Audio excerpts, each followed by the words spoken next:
Hello guys, আসসালামু আলাইকুম। আশা করছি সবাই ভালো আছো। আজকে আমরা ভিডিওতে নিয়ে এসেছি মুরগি মাংস রান্না। এখানে আমার মাংসটি ছিল সোনালী মুরগি। তো এখানে আগে থেকে আমরা কড়াই তেলটা গরম করে নিয়েছি।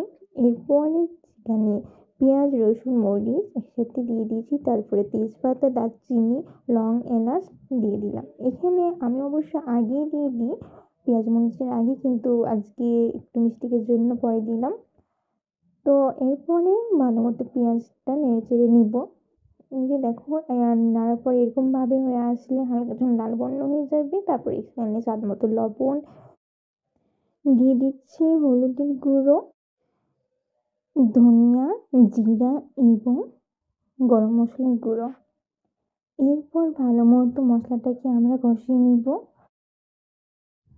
আর এই দেখো, আমার মশলাটা প্রায় কষানো হয়ে গেছে। এরপর তাতে আমরা আদা রসুনের পেস্ট দিয়ে দিয়েছি। আমি এখানে আদা রসুনের পেস্টটা একটু অল্প দিয়েছি, মানে মাংসর পরে আবার দিব কষানোর সময়।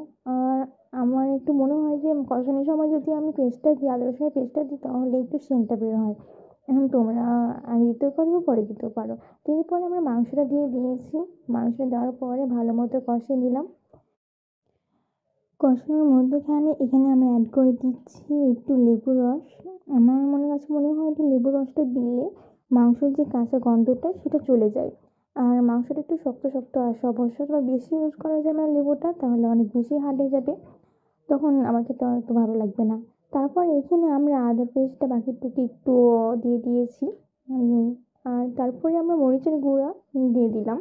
এখানে মরিচের গুঁড়াটা আগে দিতেও হতো, বাট আমি এখানে পরে দিয়ে দিয়েছি, আগে একটু ভুলে গেছিলাম। আর এই তো আমার মাংস কষানি প্রায় হয়ে এসেছে। আমি মাংসটা অনেকক্ষণ ধরে কষাইলাম, তারপরে পানি দিয়ে দিয়েছি। এখানে আমি একটু বেশি করে পানি দিয়েছি, কারণ আমার শ্বশুরবাড়ির লোকেরা সব বেশি ঝোল খেতে চায়। তো তোমরা যারা অল্প ঝোল খেতে চাও তারা কম করে পানি দিবে। আর আমার কাছে অবশ্য কষানো একটু টেস্ট লাগে। তো যাই হোক, আমার মাংসটা প্রায় হয়ে এসছে। আর এই যে দেখো, কেমন ঝোলটা বুদবুদ করে উঠেছে। তো যাই হোক, আজকে এই পর্যন্তই। ভালো থাকো তোমরা সবাই। আল্লাহ হাফেজ।